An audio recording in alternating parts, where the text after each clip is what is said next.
Welcome everyone, this is Honest Restart, and this time we're talking about the Smash Ultimate DLC that's getting revealed tomorrow. So this video is just kind of like a quick video, barely edited here. Just want to get my thoughts out there because it's happening tomorrow. It's going to be a 3-minute presentation, and Sakurai may have some words afterwards, and that's pretty much it from what we were told. Now, what's interesting about this to me is that last week we made a video talking about how there may be a Smash announcement coming really soon, either next week or the week after, and well, next week would be this week, and the presentation is tomorrow, so that's happening. So we're sort of just talking about my quick thoughts on this, my last minute speculation here before the presentation tomorrow. Now before we jump into things, I want to quickly talk about my social media. There is a Twitter page, a Discord community, a Patreon page, and a Twitch channel. If you are interested in any of that, check it all out, it's linked in the description below, and of course if you like what you're seeing here, subscribe. So when it comes to the actual presentation, I'm basically just expecting a trailer because it's just 3 minutes. So maybe it starts off with some really cool CGI, we see who the character is, and then we see a little bit of gameplay. I don't expect any big character breakdowns. I don't expect the character to come out tomorrow because that's not a Sakurai Presents. In these Sakurai Presents, which are like 20 to 35 minutes long, there he breaks down how the character plays and all the different things that are surrounding that particular character. 3 minutes isn't enough time to do that, so I'm thinking this is just the announcement, and the Sakurai Presents, where they break down how the character plays and such, comes out maybe a month or so from now, and then we will get the character around that time. That's what I'm sort of thinking. It was also said that Sakurai would have some words afterwards. I'm not sure what that would be. It may just be explaining a little bit about the character. It may just be explaining that we'll have to wait a little bit longer. He might talk about potential COVID delays, or it could be something else entirely random that we don't know about. That's also a possibility here. We shall see. Is it within the realm of possibility that Sakurai explains how the character plays very briefly, and then the character just comes out tomorrow? I guess it's possible, but that is not my expectation, so we'll actually see what happens tomorrow, of course. Now, when it comes to potential characters that we could see, if you've been following me for a while, I feel like you probably would realize that I don't really want to make any hard predictions because there's just so many possibilities. But there are several characters that I think have a really good chance that I'm going to be talking about right now. So one of them is Impa. So Impa is a big recurring Zelda character. It's been in a lot of different Zelda games. And Impa is getting featured right now in Hyrule Warriors Age of Calamity. She's getting her own moveset, she's playable, and a lot of people are really excited about her. And I really feel like there's a decent chance that if they're going to be adding another Zelda character, Impa would make a lot of sense. The 35th anniversary for Zelda is next year. Breath of the Wild 2 is coming out next year.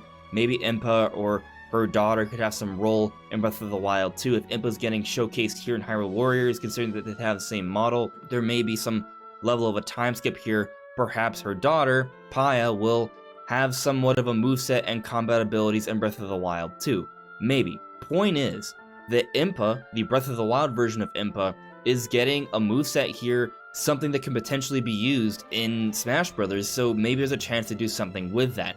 They are definitely pushing Hyrule Warriors. They're definitely going to be pushing Breath of the Wild 2, and we have seen in the past with the Fires Pass that Nintendo wants to use the Fires Pass and other games that are coming out on the Switch to sort of market each other. Does it happen every single time? No, not every single time, but a lot of the times they do. Some great examples being Byleth and Hero, so we'll see what happens with that. But there are other characters that I think could maybe happen following that same train of thought. Another one would be Travis Touchdown. Travis Touchdown is from No More Heroes. No More Heroes 3 is on the way, so maybe we see something with that.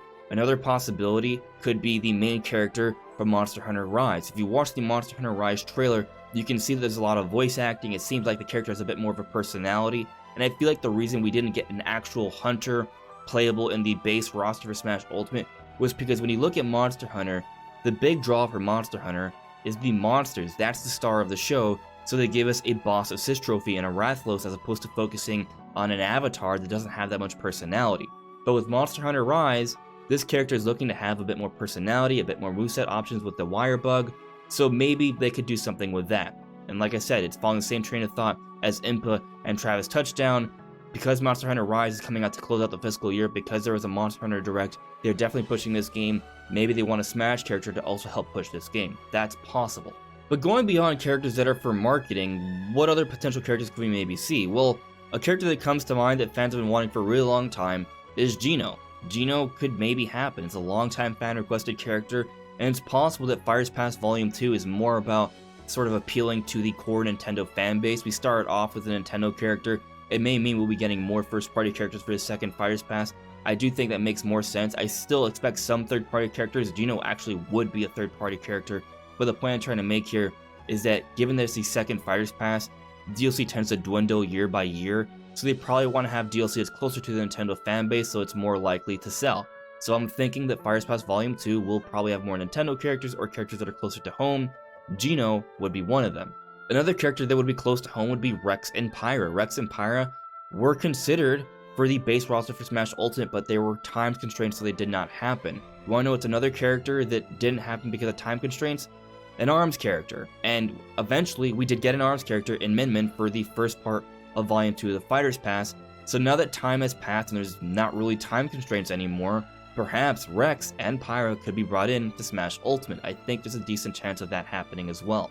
I know a lot of you are hoping for big third-party characters, so I'm just gonna say that if they were to announce Sora or Crash Bandicoot or Dante or Ryu Hayabusa, I'd be like, okay, yeah, that makes sense. Sora might be a little bit harder due to the whole licensing situation, but yeah, I think all of those are possibilities, so we shall see what happens. But basically, those are just my final last-minute thoughts and speculation about what could be happening tomorrow and what may be on the horizon for different characters in the Fighters Pass.